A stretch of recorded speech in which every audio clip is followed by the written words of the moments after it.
কেন এত পদ্ধতি থাকতে সে পায়ে হেঁটে হজ করতে যাবে? আচ্ছা, আপনি পায়ে হেঁটে কেন হজ করতে যাবেন?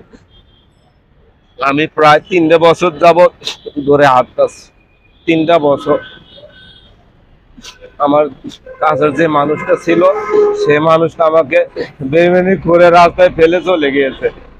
কেন বেইমানি করছে আপনার সাথে? শুধু টাকার জন্য।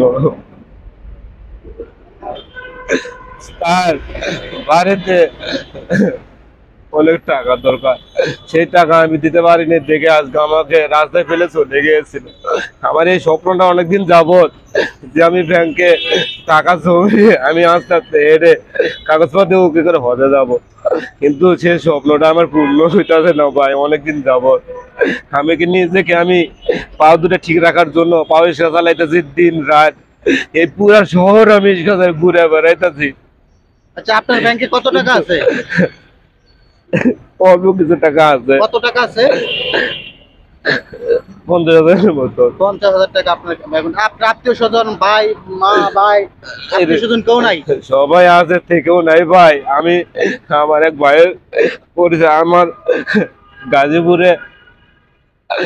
গাজীপুরে আমার ভাই বেড়াদের বাড়ি আছে, কিন্তু এক ভাইয়ের কাছে ইস্কার গ্যারেজে আমি পরিচয় দিয়েছিলাম। সে রিক্সা চালকের পরিচয় দিয়েছে থেকে আমার বলে, কি রে তুই আমার পরিচয় দিলি কেন? আচ্ছা, এখন আমি এই 2.5 বছরে যতদিন হেঁটে চলছি এটা আমি বুঝে ফেলেছি ভাই, আমি মক্কা হজে হেঁটে যেতে পারবো। হজে হেঁটে যেতে পারবেন। এখন আপনি চাচ্ছেন কি? দর্শকের কাছে কি চাচ্ছেন আপনি? দর্শকের কাছে যেখানে যাই সেখানে শুধু খালি টাকা চাই, টাকা চাই, টাকা ছাড়া কোনো কাম হয় না।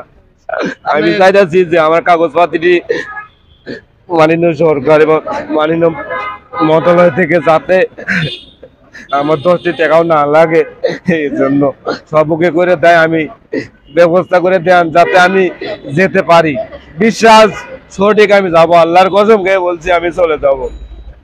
আমাকে যদি দর্শক আপনারা দেখতে পাচ্ছেন যে চোখের পানি কেউ মিথ্যা কথা বলে না ভাই। হজ করতে যাবে পায়ে হেঁটে।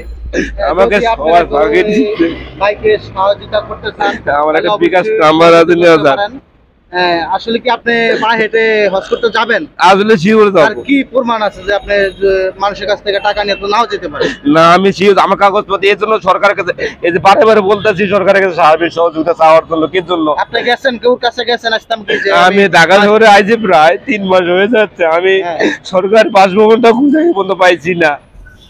আমি সৌদি আরব পাসপোর্ট অফিসে গেছেন? যেখানে যাই শুধু খালি ঝামেলা ঝামেলা। আমি এই ঢাকা শহরে তেমন একটা কত জায়গায় খুঁজতেছি, কিন্তু কেউ আমার সার্ভিস সহযোগিতা করতেছে না।